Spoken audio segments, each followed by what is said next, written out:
بسم اللہ الرحمن الرحیم۔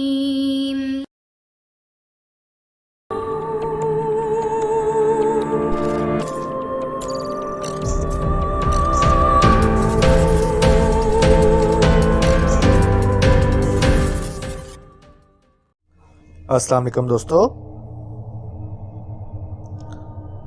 لاہوری گیٹ کا دو مکان، ہارر اسٹوری بائی محمد بلال فیاض۔ اگر آپ نے ابھی تک ہمارے چینل جاسوسی دنیا کو سبسکرائب نہیں کیا تو سبسکرائب کریں اور بیل آئیکن پر کلک کیجیے۔ آغاز۔ جیسے ہی اس نے کچن کی دہلیز پر قدم رکھا وہ ٹھٹک کر رک گئی۔ سامنے سلیب پر کوئی عجیب سی چیز پڑی تھی۔ وہ دھیرے دھیرے قدم اٹھاتی آگے بڑھی تو بے اختیار خوف کی ایک لہر اس کے رگ و پے میں سرایت کر گئی۔ سلیب پر چولہے کے پاس ایک بڑی سائز کی چمگادڑ بے حس و حرکت پڑی ہوئی تھی۔ وہ الٹے قدموں واپس کچن کی دہلیز تک آئی۔ ایک ہاتھ سینے پر رکھے وہ یک تک پھٹی پھٹی آنکھوں سے اسے دیکھے جا رہی تھی۔ کالی سی وہ بدصورت چمگادڑ آخر کہاں سے آ سکتی تھی؟ کچن کے روشن دان میں جالی لگی ہوئی تھی۔ کچن سے باہر نکل کر اس نے ہر طرف کا جائزہ لیا۔ تمام کھڑکیاں اور روشن دان جالیوں سے پر تھے۔ پھر یہ چمگادڑ؟ دماغ میں بہت سے سوالیہ نشان چکرانے لگے۔ نسرین خالہ وہ چلائی۔ چہرے پر خوف اور حیرت کے ملے جلے تاثرات نمایاں تھے۔ خالہ ہاتھ میں جھاڑن پکڑی بھاگی یہاں آ گئی تھی۔ وہ دیکھیے، اس کے اشارہ کرنے پر خالہ کچن کی طرف بڑھی۔ قریب جا کر مچتی نظروں سے وہ بغور اسے دیکھتی رہی۔ خالہ قریب نہ جائیں، کہیں یہ آپ کو کوئی نقصان نہ پہنچا دے۔ وہ کچن کی دہلیز پر کھڑی ہی ہدایت دے رہی تھی۔ اندر جانے کی اس میں ہمت نہ تھی۔ ارے کچھ نہیں ہوتا بی بی جی کہہ کر وہ آگے بڑھی۔ ہاتھ بڑھا کر انگلی سے جیسے ہی اس چمگادڑ کو چھوا تو اگلے ہی لمحے وہ چمگادڑ حرکت میں آئی اور تیزی سے پھڑپھڑاتی ہوئی نادیہ کے کندھے کو چھوتی ہوئی کچن سے باہر نکل گئی۔ اس کا دل اچھل کر حلق میں آ گیا اور کندھے کو چھوتے ہی جیسے اس کی جان نکل گئی تھی۔ کچن سے نکل کر وہ چمگادڑ کہاں غائب ہوئی؟ اس بات کی فکر اس وقت کسے تھی؟ ایک زوردار چیخ تھی جو نادیہ کے حلق سے برآمد ہوئی تھی اور خالہ کچن میں اپنی جگہ پر کھڑی کی کھڑی رہ گئی۔ اس نے فوراً احمد کو فون کیا، مگر وہ اپنے باس کے ساتھ کسی میٹنگ میں مصروف ہونے کی وجہ سے فوراً نہ آ سکا۔ حواس کچھ بحال ہوئے تو اس نے خالہ کے ساتھ مل کر گھر کا کونا چھان مارا، مگر وہ چمگادڑ تو یوں غائب ہوئی تھی جیسے سرے سے وہاں آئی ہی نہ ہو۔ آخر چمگادڑ گئی کہاں؟ تھک ہار کر وہ صوفے پر ڈھہ گئی۔ خالہ پاس ہی نیچے کارپیٹ پر بیٹھ گئی۔ نہ جانے کہاں دفن ہوئی، میں نے تو اسے کچن سے نکلتے ہی دیکھا تھا، اس کے بعد کا پتہ نہیں۔ خالہ نے ہاتھ نچا کر کہا۔ نادیہ کے چہرے پر خوف کی پرچھائیاں تھیں۔ آپ لوگوں کے آنے سے پہلے یہ گھر کچھ عرصہ بند رہا تھا اور بند گھروں میں ایسی ویسی چیزیں نکل ہی آتی ہیں۔ آپ پریشان نہ ہو بی بی جی۔ خالہ کی اس بودھی دلیل پر اس نے اسے گھور کر دیکھا، کیونکہ پچھلے 3 دن سے تو وہ خالہ کے ساتھ مل کر اس گھر کو صاف کر کے ہلکان ہو گئی تھی، اور یہی وجہ تھی کہ اب گھر شیشے کی طرح چمک رہا تھا اور چمگادڑ کسی سوالیہ نشان کی طرح ہی رہی۔ وہ کہاں سے آئی اور کہاں گئی، یہ معمہ حل نہ ہو سکا۔ انہیں اس مکان میں شفٹ ہوئے 3 دن ہی ہوئے تھے۔ اندرون شہر کے ایک بہتر محلے میں انہیں یہ مکان کافی سستے داموں مل گیا تھا۔ ابھی انہیں اس مکان میں آئے 1 دن ہی ہوا تھا جب اگلے دن صبح بیرون دروازے کی گھنٹی بجی اور پھر دروازہ زور سے بجایا جانے لگا۔ ان کے اس گھر میں شفٹ ہونے کے بعد یہ پہلی اجنبی دستک تھی۔ کون؟ نادیہ نے دروازہ کھولنے سے پہلے پوچھنا ضروری سمجھا، کیونکہ احمد اس وقت ناشتہ لینے باہر گیا ہوا تھا اور وہ گھر میں اکیلی تھی۔ دروازہ کھولیں بی بی جی، میں ہوں نسرین، ایک شفیق زنانہ آواز آئی۔ اس نے پرسوچ انداز میں بند دروازے کو دیکھا۔ فی الوقت اس کے ذہن میں ایسی کوئی نسرین نامی خاتون نہ آ سکی جسے وہ جانتی ہو۔ دروازہ ایک بار پھر بجایا گیا۔ اس نے تھوڑا سا دروازہ کھول کر باہر جھانک کر دیکھا۔ درمیانی عمر کی ایک عورت جس نے نرم مسکراہٹ اس کی طرف اچھالی اور ساتھ ہی سلام جھاڑا۔ سلام بی بی جی، میرا نام نسرین ہے، اور ویسے مجھے سب خالہ کہتے ہیں۔ آپ لوگ شاید یہاں نئے شفٹ ہوئے ہیں۔ آپ سے پہلے جو وادی یہاں رہتی تھی نا، وہ تو مجھے اچھی طرح جانتی تھی۔ میں اس گھر میں صفائی کرتی تھی، بلکہ کپڑے برتن سب کچھ۔ محلے داروں سے مجھے پتہ لگا کہ یہ گھر پھر آباد ہو گیا ہے، تو سوچا کہ پوچھ لوں، آپ کو گھر کے کام کاج کے لیے کسی عورت کی ضرورت ہے تو میں حاضر ہوں۔ بیوہ عورت ہوں جی، اور یہی کام کر کے اپنے بچوں کا پیٹ پالتی ہوں۔ اس نے ایک ہی سانس میں سارا تعارف کرا ڈالا۔ وہ پہلے چپ چاپ سنتی رہی، پھر بولی، یہاں اس محلے میں کس گھر میں کام کرتی ہیں آپ؟ یہ جو گلی کے نکڑ پر سبز گیٹ والا گھر ہے نا بی بی جی، فرحت کا، وہاں کام کرتی ہوں جی۔ آپ اپنی تسلی کروا لیں، میں جانتی ہوں آج کل حالات اچھے نہیں اور انجان بندے پر اعتبار بھی نہیں کیا جا سکتا، لیکن میں کوئی ایسی ویسی عورت نہیں ہوں بی بی جی۔ ارے نہیں، ایسی کوئی بات نہیں۔ نادیہ شرمندہ سی ہو گئی۔ شاید خالہ نے اس کی جانچتی نظروں کے جواب میں یہ وضاحت پیش کی تھی۔ ٹھیک ہے خالہ، آپ آج دوپہر سے ہی آ جائیے، یہ کہہ کر وہ دروازہ بند کیے اندر آ گئی۔ وہ عورت اسے شریف اور ضرورت مند لگی تھی، مگر دل ہی دل میں اس نے سوچ رکھا تھا کہ وہ فرحت باجی کی طرف جا کر تصدیق ضرور کر لے گی، کیونکہ آج کل کے دور میں واقعی کسی پر اعتبار کرنا مشکل تھا۔ دوپہر کو خالہ آ گئی اور بڑی دل جمی سے اس کے ساتھ سارا کام کروا دیا۔ شام کو وہ اتنا تھک چکی تھی کہ فرحت باجی کے گھر جانے اور ان سے نسرین خالہ کے بعد پوچھنے کا موقع ہی نہ ملا، سو اس نے یہ کام اگلے دن پر اٹھا رکھا۔ اگلے دن احمد کے آفس جانے کے چند گھنٹوں بعد چمگادڑ والا واقعہ رونما ہو گیا، جسے لے کر نادیہ خاصی پریشان تھی۔ ویسے خالہ ایک بات بتائیں، یہ گھر کب سے بند پڑا تھا؟ کسی سوچ کے زیر اثر نادیہ اس سے پوچھ بیٹھی۔ کافی عرصہ سے بند پڑا تھا، کوئی گاہک ہی نہیں لگتا تھا اس کا۔ محلے والے تو سب جانتے ہی تھے، کیونکہ اپنی ہی روح میں بولتے بولتے وہ اچانک خاموش ہو گئی۔ نادیہ چونکی۔ کیا مطلب؟ کیا جانتے تھے محلے والے؟ اور آپ اچانک کچھ بتاتے بتاتے رک گئیں خالہ۔ پتہ نہیں بی بی، آپ ایسی باتوں پر یقین کرتی ہیں یا نہیں، مگر حقیقت تو یہی ہے کہ چند ثانیوں کے لیے وہ رکی، پھر بولی، بس بی بی جی، یہاں تو کئی لوگ آئے اور گئے۔ آپ سے پہلے جو رابعہ باجی یہاں رہتی تھی، ان کے ساتھ بھی بہت برا ہوا۔ خدا جھوٹ نہ بلوائے، کئی عجیب و غریب واقعات تو میری آنکھوں کے سامنے رونما ہوئے تھے۔ بتاتے ہوئے خالہ اس کے قریب کھسک آئی۔ اس کی آواز سرگوشی سے بلند نہ تھی، وہ یوں بول رہی تھی جیسے کسی اور کے سن لینے کا خطرہ لاحق ہو۔ نادیہ دہل کر رہ گئی۔ کیا؟ وہ بمشکل اتنا ہی بول پائی۔ کہنے والے کہتے ہیں یہ گھر آسیب زدہ ہے، یہاں تو کوئی ٹکتا ہی نہیں، بڑے بڑے نقصان اٹھائے ہیں جی لوگوں نے جو یہاں رہ کر گئے ہیں۔ میں نے تو خود اپنی ان گناہ گار آنکھوں سے دیکھا تھا، رابعہ باجی نے اپنے تینوں بچے گنوا دیے۔ ہائے بیچاری، مجھے تو بڑا ترس آتا تھا جی ان کی حالت پر، نیم پاگل سی ہو گئی تھی۔ یقیناً یہ گھر آپ کو بڑے سستے داموں ملا ہوگا۔ ساری باتیں سن کر اس نے قیاس آرائی کی۔ ہاں مگر، نادیہ نے گھبرائی ہوئی آواز میں اتنا ہی کہا تھا کہ خالہ بول اٹھی، ہائے بیچاری رابعہ باجی۔ خالہ نے ایک ٹھنڈی سانس بھری اور پھر سے شروع ہو گئی۔ پہلے تو کئی دن گھر کی دیواروں پر خون کے چھینٹے پڑتے رہے، بڑے بڑے عاملوں کو بلایا گیا، مگر قسمت میں جو لکھا ہو وہ تو ہو کر ہی رہتا ہے جی۔ ایک رات اچانک ان کے تینوں بچے غائب ہو گئے۔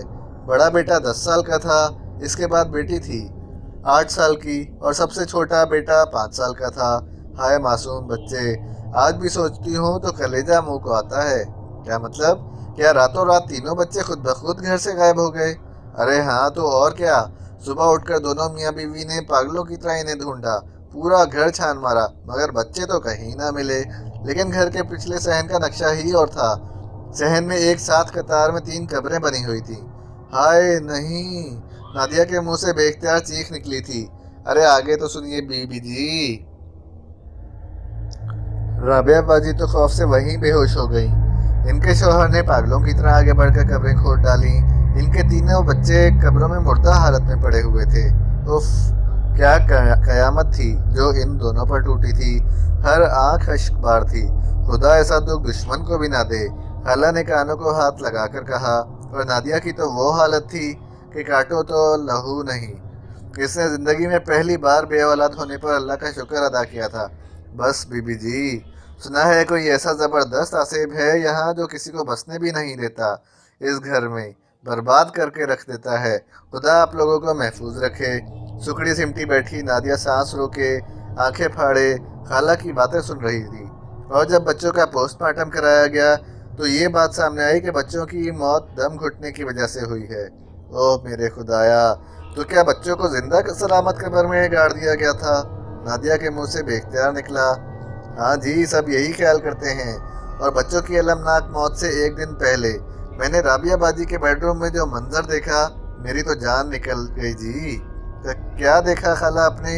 ایک صبح میں صفائی کرنے باجی کے بیڈ روم میں گئی تو کیا دیکھتی ہوں کہ عین بستر کے درمیان میں ایک کالا سر کٹا کتا پڑا تھا اور پورے بیڈ پر تازہ خون پھیلا ہوا تھا۔ میں الٹے قدم واپس بھاگی۔ رابعہ باجی اس وقت کچن میں تھیں۔ خالہ بھی بات کر ہی رہی تھی کہ بیرونی دروازے کی گھنٹی بجی۔ گھنٹی بجانے کا وہ مخصوص سا اسٹائل احمر کا ہی تھا۔ احمر آ گئے، نادیہ کے منہ سے بے اختیار نکلا۔ میں کھولتی ہوں دروازہ۔ خالہ بات ادھوری چھوڑ کر اٹھ کھڑی ہوئی۔ نہیں خالہ، میں کھولتی ہوں، بلکہ ہم دونوں اکٹھے چلتے ہیں۔ مارے خوف کے نادیہ فوراً اٹھ کھڑی ہوئی، کیونکہ 2 منٹ بھی تنہا بیٹھنا اس کے لیے سہانے روح تھا۔ احمر کے آنے پر نادیہ نے خالہ کو چھٹی دے دی اور فوراً احمر کو لے کر کمرے میں آ گئی۔ احمر، ہم سے تو بڑی غلطی ہو گئی جو یہ گھر خرید لیا۔ پریشانی اور خوف سے اس کی آواز کپکپا رہی تھی۔ ارے یار، کیا ہو گیا ہے تمہیں؟ ایک چمگادڑ کو لے کر تم اتنا سیریس ہو رہی ہو؟ میں بھی بھاگم بھاگ آیا آفس سے کہ پتہ نہیں محترمہ کو کیا ہو گیا ہے۔ کیا زندگی میں کبھی چمگادڑ نہیں دیکھی تم نے؟ یہ بات نہیں ہے کہ میں نے کبھی چمگادڑ نہیں دیکھی یا میں چمگادڑ سے ڈر گئی۔ سوال یہ اٹھتا ہے کہ آخر چمگادڑ آئی کہاں سے اور پھر غائب کہاں ہو گئی؟ چمگادڑ وہی تھی، کوئی ہاتھی تو نہیں تھا جو کچن میں یا گھر میں داخل نہیں ہو سکتا۔ اور غائب ہونے کا کیا مطلب ہے؟ ارے بھائی، اڑ گئی ہوگی ادھر کہیں، تم پڑھی لکھی عورت ہو، دل میں ایسے وہم کیوں پال رہی ہو؟ احمد نے اسے سمجھانے کی کوشش کی تو اس نے خالہ نسرین کی ساری باتیں اس کے گوش گزار کر دی۔ یہ خالہ تمہیں حوصلہ دینے کے بجائے تمہیں ڈراتی رہی ہے؟ کیا عجیب جاہل عورت ہے یہ، وہ غصے سے بولا۔ اور حیرت مجھے اس بات کی ہے کہ تم نے اس ان پڑھ، ضعیف الاعتقاد عورت کی باتوں پر یقین کر لیا۔ کمال ہے بھائی۔ یہ بات تو میں مانتی ہوں کہ وہ ان پڑھ عورت ہے، مگر اس نے مجھے بڑا حوصلہ دیا ہے احمد۔ وہ نہ ہوتی تو شاید میں بے ہوش پڑی ہوتی اس وقت۔ خالہ کی موجودگی سے میرے دل کو بڑا حوصلہ ہوا، اور میرا دل کہتا ہے کہ خالہ کی ساری باتیں جھوٹ یا فرضی ہرگز نہیں ہیں۔ بھلا وہ کوئی میری دشمن ہے جو ایسی فرضی واقعات گھڑ گھڑ کر مجھے سنائیں گی؟ کچھ تو ہے ان واقعات کے پس پردہ۔ یار، تمہارے منہ سے ایسی باتیں سوٹ نہیں کرتی، تم تو ایک ایجوکیٹڈ عورت ہو۔ اگر کوئی ان پڑھ عورت ایسی باتیں کرتی تو مجھے حیرت نہ ہوتی۔ اس نے افسوس سے سر ہلایا۔ اس کائنات پر جنات کے وجود سے تو کوئی انکار نہیں ہے نا آپ کو؟ اور ایک بات بتائیں کہ ہمیں یہ گھر اتنا سستا کیوں ملا؟ کیا آپ نہیں جانتے کہ اس علاقے میں زمین کا کیا ریٹ ہے؟ اور اس حساب سے تو یہ گھر ہمیں کوڑیوں کے مول ملا ہے۔ آخر کیوں؟ نادیہ، تم کیوں 2 مختلف باتوں کو آپس میں گڑ مڑ کر رہی ہو؟ تمہیں یاد ہوگا ڈیلر نے ہمیں بتایا بھی تھا کہ مالک مکان جلد از جلد بیرون ملک شفٹ ہونا چاہتا ہے، اور اس کے پاس وقت بھی کم تھا۔ وہ جلد از جلد اپنی جائیداد فروخت کرنے کے چکر میں تھا۔ اور پلیز اب یہ سوال مت اٹھانا کہ وہ اتنی جلدی بیرون ملک کیوں جانا چاہتا تھا، کیونکہ یہ اس کا پرسنل معاملہ تھا۔ احمر کی باتوں پر نادیہ نے مزید بحث کا ارادہ ترک کر دیا، کیونکہ وہ جانتی تھی کہ احمر اپنی ضد کا پکا ہے۔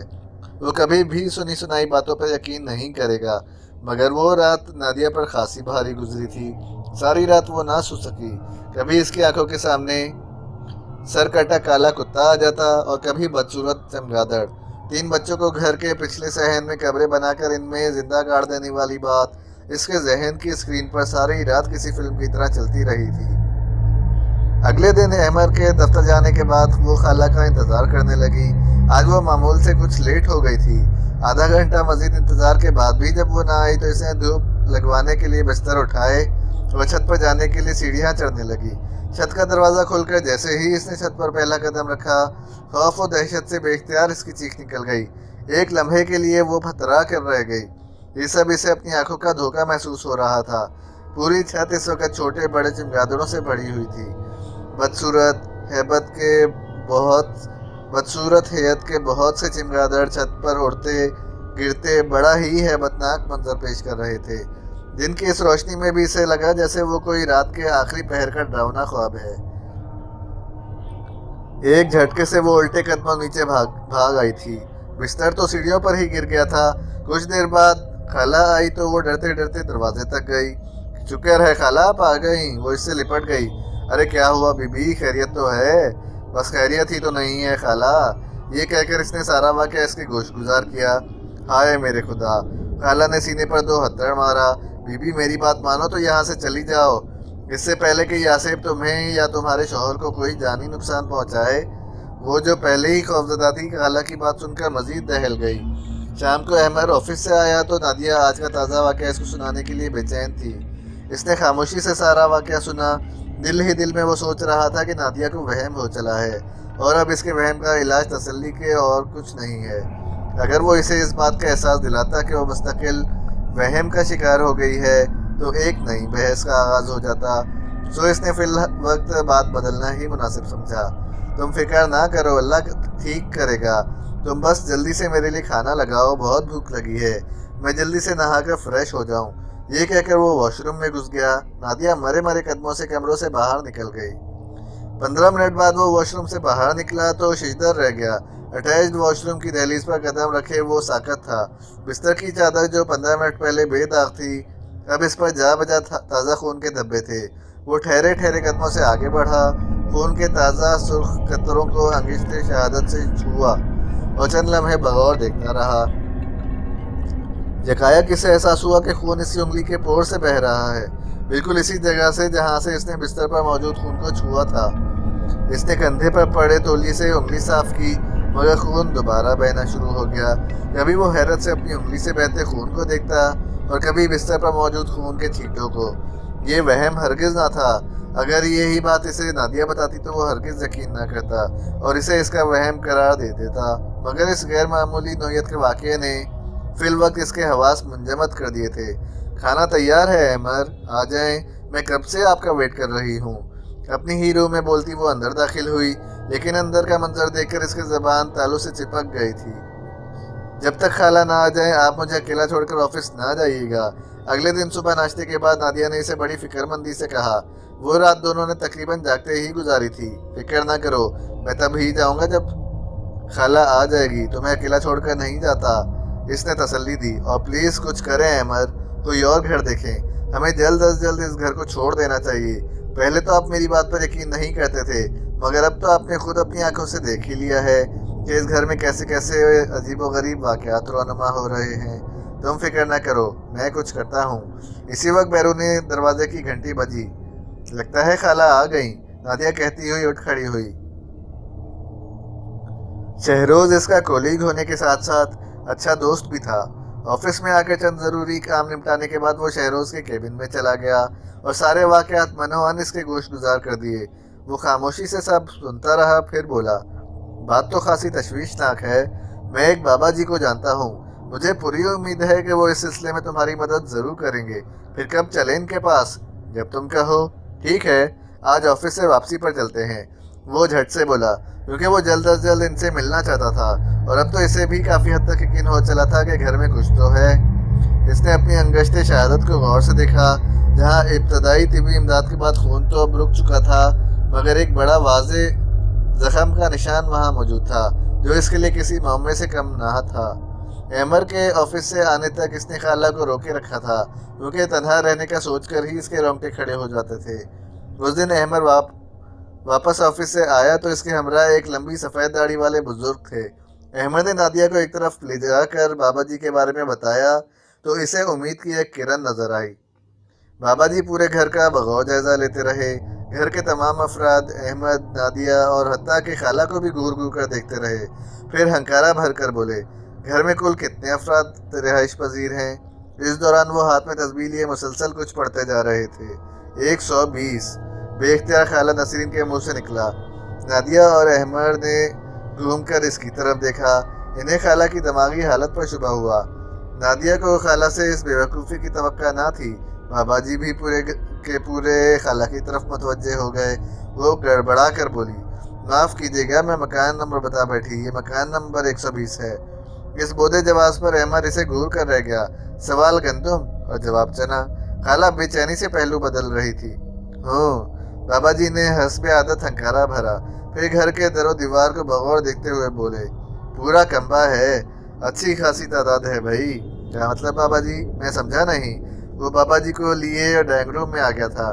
سمجھا دیں گے، اتنی جلدی کاہے کی ہے، لیکن فی الحال اتنا ہی کہیں گے، اس گھر میں جنات کا بسیرا ہے اور تعداد بھی اچھی خاصی ہے۔ میاں تمہارا کام ذرا مشکل ہے مگر ہو جائے گا، ذرا دیر لگے گی مگر اللہ کی رحمت سے مایوس نہیں ہونا چاہیے۔ تم کل آنا میرے پاس، ہم تمہیں کچھ تعویذات دیں گے۔ اور ساری تفصیل بھی بتا دیں گے، اور جتنا زیادہ ہو سکے گھر میں قرآن کی تلاوت کیا کرو با آواز بلند، مصیبتوں سے بچے رہو گے۔ اچھا بھائی، فی الحال ہمیں اجازت دو۔ وہ اٹھ کھڑے ہوئے۔ اور ہاں میاں، ایک بات اور۔ وہ جاتے جاتے رکے، پلٹے، پھر بولے، گھر کے تمام افراد پر کڑی نظر رکھنا۔ یہ آخری بات اس کی سمجھ سے بالا تر تھی۔ ان کی اس بات کا آخر کیا مطلب تھا؟ وہ گھر میں افراد ہی کتنے تھے؟ وہ سخت الجھن کا شکار ہو گیا تھا۔ اگلا دن بڑا عجیب تھا۔ وہ آفس کے بعد فوراً بابا جی کی طرف بھاگا، مگر وہاں پہنچ کر اس کی حیرت کی انتہا نہ رہی جب اسے یہ معلوم ہوا کہ بابا جی آج ہی حرکت قلب بند ہونے کی وجہ سے انتقال کر گئے ہیں۔ اس نے اسیرو سہروز کو کال کر کے یہ اطلاع دی۔ وہ بھی حیران رہ گیا۔ اس بات نے احمد کو ہلا کر رکھ دیا تھا۔ اچھے بھلے بابا جی، جنہیں وہ کل رات اپنے ساتھ گھر لے کر گیا تھا، آج اس دنیا میں ہی نہ رہے تھے۔ بہت سے راز وہ اپنے سینے میں لیے ہی دنیا سے کوچ کر گئے تھے۔ انہوں نے آج اسے تعویذ دینے کے ساتھ ساتھ بہت سی باتیں بھی بتانی تھیں، مگر قدرت کو کچھ اور ہی منظور تھا، اور ان کے گھر کے افراد پر نظر رکھنے والی بات نے تو اسے خاصا بے چین کر رکھا تھا۔ اسے یقین تھا کہ آج یہ عقدہ بھی کھل جائے گا، مگر اس کی تو نوبت ہی نہ آئی تھی۔ بے حد رنجیدہ سا وہ گھر واپس آ گیا۔ کیا بات ہے، خالہ جلدی چلی گئی کیا آج؟ گھر پر نادیہ کو اکیلا دیکھ کر اس نے استفسار کیا۔ ہاں، ان کو کوئی کام تھا، میں نے بہت روکا، مگر وہ بڑی منت سماجت کر رہی تھی۔ اچھا، سب ٹھیک ہے نا گھر میں؟ ہاں، اب تک تو ٹھیک ہے۔ ایک بری خبر ہے۔ کیا؟ بابا جی انتقال کر گئے ہیں۔ کیا؟ یہ کیسے ہو سکتا ہے؟ ابھی کل تک تو وہ بھوج کی رہ گئی۔ امید کی ایک کرن جو بابا جی کی صورت میں سامنے آئی تھی اب ختم ہو گئی تھی۔ اب کیا ہوگا؟ سینے پر ہاتھ رکھے وہ پوچھ رہی تھی۔ اللہ خیر کرے گا، وہ مالک ہے، کوئی نہ کوئی راستہ ضرور نکالے گا۔ احمد نے حسب معمول تسلی دی، مگر نادیہ کی پریشانی میں رتی برابر فرق نہ آیا۔ اگلے 2 دن خالہ نسرین غائب تھی۔ وہ دونوں حیران تھے، آخر وہ بغیر اطلاع کے گئی تو گئی کہاں؟ وہ دن دونوں پر خاصے بھاری تھے۔ احمد خوب تسلیاں دینے کے بعد بڑی دیر سے آفس جاتا اور پھر بھاگم بھاگ شام سے پہلے واپس آ جاتا۔ دن کا وہ حصہ نادیہ اکیلی بڑی اذیت سے گزارتی۔ ہر دم دھڑکا سا لگا رہتا تھا، خوف کے سائے منڈلاتے رہتے تھے۔ اوپر سے روز کوئی نہ کوئی غیر معمولی واقعہ ہونا بھی گویا لازم تھا۔ کبھی چھت سے کسی کے بھاگنے دوڑنے کی آوازیں آتیں، کبھی کمرے کی کھڑکی سے چمگادڑوں کے پھڑپھڑانے کی آوازیں، اور یوں لگتا جیسے بہت سی چمگادڑ کمرے کی کھڑکیوں سے اندھا دھند ٹکرے مار رہی ہیں۔ کبھی پچھلے صحن سے بہت سی عورتوں کے کہے سنائی دیتے۔ زرد چہرہ لیے وہ خوف سے کانپتی رہتی، اور ہر رات ان کے بیڈ پر خون کے چھینٹے پڑنا تو معمول کی بات بن گئی تھی۔ دونوں کی زندگی اجیرن ہو گئی تھی۔ تیسرے دن اس کے اعصاب جواب دے گئے اور برداشت کی ہمت ختم ہو گئی۔ اسے یاد آیا خالہ نے بتایا تھا کہ وہ گلی کے نکڑ پر فرحت باجی کے گھر میں بھی کام کرتی ہے۔ گھر میں ہونے والے پراسرار واقعات میں پھنس کر دماغ ایسا معروف ہوا تھا کہ وہ اب تک ان کے گھر بھی نہ جا سکی تھی۔ تیسرے دن احمد کے آفس جاتے ہی وہ نکل کھڑی ہوئی۔ فرحت باجی کو اپنا تعارف کرانے کے بعد اس نے خالہ نسرین کے بارے میں پوچھا تو وہ حیرت سے بولی، میں تو ہمیشہ سے ہی سارے گھر کے کام خود ہی کر لیا کرتی ہوں، آج تک کوئی کام والی نہیں لگوائی۔ کیا؟ تو کیا آپ کسی خالہ نسرین کو نہیں جانتی؟ نہیں تو، میں نے تو کبھی یہ نام نہیں سنا۔ اس محل میں جو 2-3 عورتیں مختلف گھروں میں کام کرتی ہیں، ان کو تو میں جانتی ہوں اچھی طرح، اور مجھے اس محلے میں رہتے ہوئے 15 سال سے زیادہ عرصہ ہو گیا ہے۔ فرحت باجی کی باتیں سن کر اس کے پیروں تلے سے زمین نکل گئی۔ پھر نسرین خالہ کون تھیں؟ کہاں سے آئیں اور کہاں گئیں؟ وہ حیرت زدہ خوف میں ڈوبی گھر واپس آئی۔ اس وقت وہ اتنی حواس باختہ تھی کہ بیرونی دروازہ لاک کرنے کا ہوش بھی نہ رہا تھا۔ اندر داخل ہوتے ہی اسے قدم جیسے زمین پہ جکڑ لیے۔ اسے یوں لگا جیسے وہ پتھر کی ہو گئی ہو۔ لاؤنج میں صوفے پر خالہ نسرین براجمان تھی۔ وہ حیران تھی، اول تو خالہ نے کبھی اتنی جرأت ہی نہ کی تھی کہ صوفے پر اتنے تمطراق سے براجمان ہو۔ دوسرا سوال یہ اٹھتا تھا کہ خالہ اندر کیسے آ گئی، جبکہ وہ بیرونی دروازہ لاک کر کے فرحت باجی کے گھر گئی تھی۔ خالہ آپ اندر کیسے؟ وہ بمشکل اتنا ہی بول پائی تھی۔ جواباً خالہ نے عجیب سے انداز میں زوردار قہقہا لگایا۔ یہ ایک غیر انسانی قہقہا تھا۔ نادیہ کا دل بند ہونے لگا۔ دیکھتے ہی دیکھتے خالہ کی شکل تبدیل ہونے لگی۔ اس کی آنکھیں پھیل کر کانوں تک کھنچ گئی اور نچلا جبڑا کھل کر یوں لٹک گیا جیسے فالج زدہ ہو۔ نادیہ مارے خوف کے بے ہوش ہونے کے قریب تھی۔ یہ مناظر اس کے لیے کسی قیامت سے کم نہ تھے۔ یہ گھر ہمارا ہے، ہم نے تمہیں بہت دفعہ سمجھانے کی کوشش کی کہ چلی جاؤ یہاں سے اپنے شوہر کو لے کر، چھوڑ دو یہ مکان، مگر تم لوگ نہیں سمجھے اور چلے تھے ہمیں یہاں سے نکلوانے۔ ہاں ہاں ہاں، کہاں گیا وہ تمہارا پاپا؟ اس کی بھی چھٹی کرا دی ہم نے۔ جو بھی ہمارے راستے میں آیا زندہ نہ بچ سکا۔ شکل کے ساتھ ساتھ خالہ کی آواز بھی بدل گئی تھی۔ نادیہ آنکھیں پھاڑے دیکھ اور سن رہی تھی۔ اسے سب کسی ڈراؤنے خواب کی مانند لگ رہا تھا۔ اچانک گھر کے پچھلے صحن سے شور کی آوازیں سنائی دینے لگیں اور پھر یکایک بہت سی خوفناک شکلوں والی عورتیں اور عجیب و غریب حیت والے بچے دھڑا دھڑ لاؤنج میں داخل ہونے لگے اور دیکھتے ہی دیکھتے پورا لاؤنج اس غیر انسانی مخلوق سے بھر گیا۔ پچھلے صحن سے مسلسل عجیب و غریب آوازیں آ رہی تھیں، جیسے وہاں ابھی بھی بہت سے لوگ موجود ہوں۔ وہ وہاں سے بھاگ جانا چاہتی تھی، مگر ٹانگوں میں جیسے جان ہی نہ رہی تھی۔ فقط چہرہ لیے وہ بامشکل دیوار کا سہارا لے کر خود کو گرنے سے بچا پائی تھی۔ وہ عورت جس نے خالہ نسرین کے نام سے انسانی روپ دھار رکھا تھا، اچانک نادیہ کے بے حد قریب آ گئی۔ اس سے پہلے کہ وہ نادیہ کو چھوتی، وہ چکرا کر گری اور ہوش و خرد سے بےگانہ ہو گئی۔ بہت دیر سے اسے عجیب سی بے چینی ہو رہی تھی، جیسے وہ کوئی نام نہیں دے پا رہا تھا۔ بار بار کام سے توجہ بھٹک جاتی۔ شہروز نے اس کی بڑھتی ہوئی بے چینی نوٹ کی تو بول اٹھا، خیریت تو ہے یار؟ طبیعت تو ٹھیک ہے؟ ہاں نہیں، پتہ نہیں نادیہ اکیلی گھر میں کس حال میں ہوگی۔ خالہ بھی نہیں آ رہی آج کل۔ تمہارا تو ذہن گھر میں ہی اٹکا رہتا ہے یار، کال کر لو گھر۔ شہروز کے کہنے پر اس نے گھر کال کی، مگر نادیہ فون ہی نہیں اٹھا رہی تھی۔ اس نے بار بار کال کی مگر جواب ندارد۔ اب اس کی پریشانی میں مزید اضافہ ہو گیا تھا۔ تم ایسا کرو، گھر کا ایک چکر لگاؤ، تب تک میں کام سنبھال لوں گا۔ شہروز کی تسلی پا کر وہ اٹھ کھڑا ہوا۔ گھر کے دروازے پر پہنچ کر وہ بڑا حیران ہوا۔ بیرونی دروازہ کھلا پڑا تھا۔ نادیہ اتنی لاپرواہ تو ہرگز نہیں تھی کہ بیرونی دروازہ اس طرح کھلا چھوڑ دے۔ اسے کسی انہونی کا احساس ہوا تو وہ کھلا گیٹ پار کر کے اندر داخل ہوا۔ اندر سے آنے والی عجیب و غریب آوازوں نے اسے تیز تیز چلنے پر مجبور کر دیا۔ دروازہ کھول کر وہ لاؤنج میں داخل ہوا تو اندر کا منظر دیکھ کر اسے گگی بن گئی، مگر پھر نادیہ کو اس غیر انسانی مخلوق کے ہاتھوں میں دیکھتے ہی اس نے ہوش کے نہ خود لیے۔ اپنے خوف پر قابو پانے کی کوشش کی تو اسے بابا جی کی بات یاد آئی۔ آنکھیں بند کر کے اس نے بآواز بلند قرآنی آیات کی تلاوت شروع کر دی۔ جو آیات اسے زبانی یاد تھیں وہ پڑھتا رہا۔ جب اسے کمرے میں خاموشی اور تنہائی کا احساس ہوا تو اس نے جھٹ سے آنکھیں کھول دی۔ نادیہ ایک کونے میں بے ہوش پڑی تھی۔ وہ برق رفتاری سے اس کی طرف بڑھا، اسے اٹھا کر باہر گاڑی تک لایا۔ گاڑی میں ڈال کر اس نے گاڑی فل اسپیڈ سے اسپتال کی طرف بڑھا دی۔ ڈاکٹروں کی انتھک کوششوں سے نادیہ کو بچا لیا گیا تھا۔ ڈاکٹرز کا کہنا تھا کہ نادیہ کو گلا دبا کر مارنے کی کوشش کی گئی ہے۔ اگر اسے اسپتال میں لانے میں کچھ دیر ہو جاتی تو اسے بچانا ممکن نہ ہوتا۔ یہ عقدہ بھی کھل چکا تھا کہ بابا جی نے گھر کے افراد پر نظر رکھنے کو کیوں کہا تھا۔ اس سارے واقعے کو احمد نے میڈیا اور پریس سے کیسے بچایا، یہ ایک الگ کہانی ہے۔ آج اس واقعے کو کئی برس بیت چکے ہیں۔